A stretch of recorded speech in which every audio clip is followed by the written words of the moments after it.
Hello दोस्तों, साकार academy में आप सभी का स्वागत है। दोस्तों, दिल्ली सल्तनत काल का फारसी साहित्य इतिहास में सीधे और सरल रूप से पूछे जाने वाले सवालों में सबसे इंपॉर्टेंट है। अगर यहां से सवाल पूछे जाते हैं तो आप इसे एकदम सही बनाएं। अगर जोड़ी मिलाने वाले सवाल पूछे जाते हैं तो आप इसे एकदम सही बनाएं, क्योंकि ये अगर आप सही बनाएंगे तो आपको कठिन सवालों में जूझने की जरूरत नहीं पड़ेगी।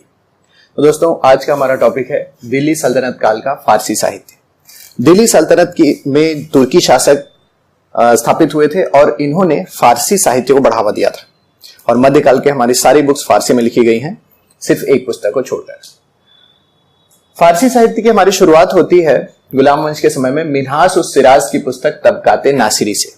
इसे बहुत बार सवालों के रूप में पूछा गया है। मिन्हाज-उस-सिराज की तबकाते नासिरी। तबकाते नासिरी नासिरुद्दीन महमूद को समर्पित है। ये गुलाम वंश का शासक है नासिरुद्दीन महमूद।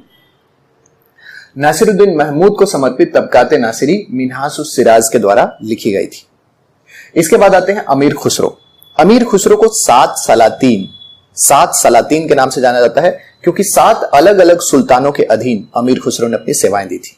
ये बहुत फेमस कवि और संगीतकार भी है। इन्हें तूतीए हिंद के नाम से जाना जाता है। तूतीए हिंद यानी हिंद का तोता। तो हिंद के तोते के नाम से फेमस अमीर खुसरो सिर्फ कवि और संगीतकार ही नहीं, बल्कि अलग अलग भाषाओं को बढ़ावा देने के लिए भी इनको जाना जाता है। खड़ी बोली हिंदी में इन्होंने पहेलियों और मुकरियों की रचना की है, जिनके लिए आज भी इन्हें हिंदी की शुरुआतकर्ता का श्रेय मिलता है। अमीर खुसरो की फारसी रचनाओं में सबसे पहली है किरान-उस-सादैन, जो उन्होंने गयासुद्दीन बलबन के समय में लिखी थी। गयासुद्दीन बलबन के समय लिखी गई है किरान-उस-सादैन। ये भारत की सुंदरता के बारे में। बलबन के बाद अमीर खुसरो कैकुबाद के अधीन कार्य करते रहे। फिर जलालुद्दीन खिलजी, अलाउद्दीन खिलजी के बाद मुबारक शाह खिलजी, और इसके बाद गयासुद्दीन तुगलक और मोहम्मद बिन तुगलक। इस तरह से 7 सुल्तानों के अधीन इन्होंने कार्य किया है। अलाउद्दीन खिलजी अमीर खुसरो को अपना राजकवि नियुक्त कर चुके थे। अमीर खुसरो ने अलाउद्दीन खिलजी के समय में खजाइन-उल-फतह या तारीख-ए-अलाई की रचना की। तो एक राजकवि के रूप में इन्होंने तारीख-ए-अलाई यानी अलाउद्दीन के समय का इतिहास लिखा है। खजाइन-उल-फतह का मतलब है जीत, फतह का इतिहास। अलाउद्दीन खिलजी की विजयों के बारे में इन्होंने खजाइन-उल-फतह या तारीख-ए-अलाई में लिखा है। दोनों एक ही पुस्तक का नाम है। अलाउद्दीन खिलजी के ही काल में अमीर खुसरो ने आशिका नाम की पुस्तक की रचना की है। इस आशिका में अलाउद्दीन खिलजी के पुत्र खिज्र खान की प्रेम कथा का उल्लेख किया गया है। गयासुद्दीन तुगलक के समय अमीर खुसरो ने तुगलकनामा की रचना की थी। तुगलकनामा गयासुद्दीन तुगलक को समर्पित है। तो इस तरह से 7 सलातीन अमीर खुसरो अपनी विभिन्न रचनाओं के लिए जाने जाते हैं, जिनमें से खजाइन-उल-फतह और तारीख-ए-अलाई को बार बार सवालों के रूप में पूछा गया है। इसके बाद फिरोज शाह तुगलक के समय में आते हैं जियाउद्दीन बर्नी। जियाउद्दीन बर्नी की रचना है तारीख-ए-फिरोज शाही, जो फिरोज शाह तुगलक को समर्पित है। तारीख-ए-फिरोज शाही जियाउद्दीन बर्नी के द्वारा लिखा गया एक व्यापक इतिहास है और सल्तनत काल के बारे में हमें ठोस जानकारी उपलब्ध कराता है। इसलिए कभी भी तारीख-ए-फिरोज शाही के लेखक का नाम पूछा जाए तो आंसर हमेशा होगा जियाउद्दीन बर्नी। और ये बर्नी शब्द दोस्तों इनके जन्म के गांव के आधार पे है। इनका जन्म बरन गांव में हुआ था, इसलिए इनका नाम है जियाउद्दीन बर्नी। इनकी रचना है तारीख-ए-फिरोज शाही। सल्तनत काल में तारीख-ए-फिरोज शाही नाम की दूसरी रचना भी है, जिसे लिखा है शम्स-ए-सिराज अफीफ ने। शम्स-ए-सिराज अफीफ की तारीख-ए-फिरोज शाही।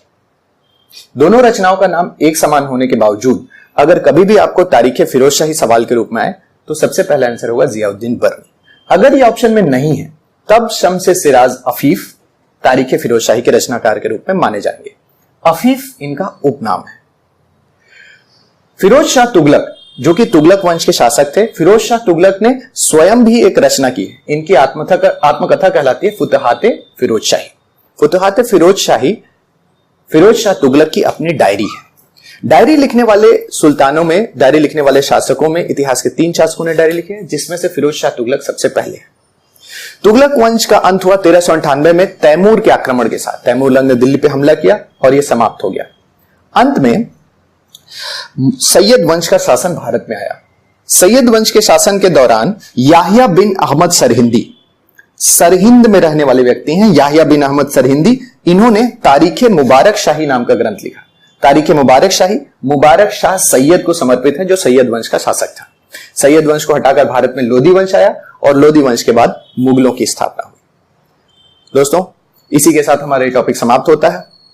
अगर आपको ये वीडियो पसंद आया तो लाइक, कमेंट और शेयर करें और साकार अकेडमी में जरूर आए।